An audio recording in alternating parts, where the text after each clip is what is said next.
Joining us now is Frank Spano, Executive Director of the Counterterrorism Institute. Frank, thank you so much for joining us. Now, one of the reports that have come out is that this guy was on the radar. And people are going to wonder, if he was on the radar, why couldn't they stop this? Right, and he did come up on law enforcement's radar in 2013 and again in 14. And both times he was assessed and then considered free to go, basically. The fact that he was able to still purchase a firearm just this last week, 2 firearms in the last week, does raise some degree of concern.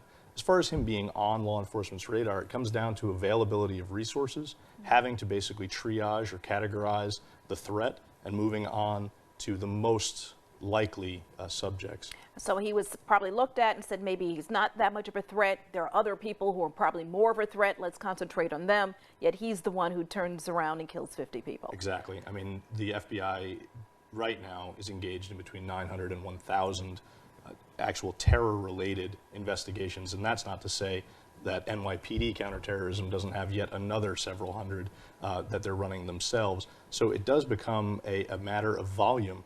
You know, that we have limited resources in the federal or state and local law enforcement sector, and that those need to be utilized as best as possible. So the question always comes after one of these things: what do we do? How do we stop it? And that is the crux of the issue.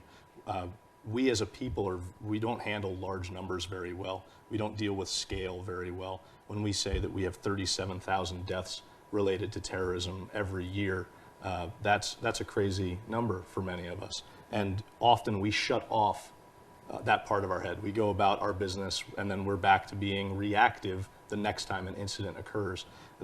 The harsh reality is that we can kill every terrorist on earth and not stop terrorism. It comes down to counter-radicalization, engaging communities to become part of the solution, not just abroad, but right here in our own backyards. Excellent. Thank you very much, Frank Spano, for that information. Executive Director of the Counterterrorism Institute.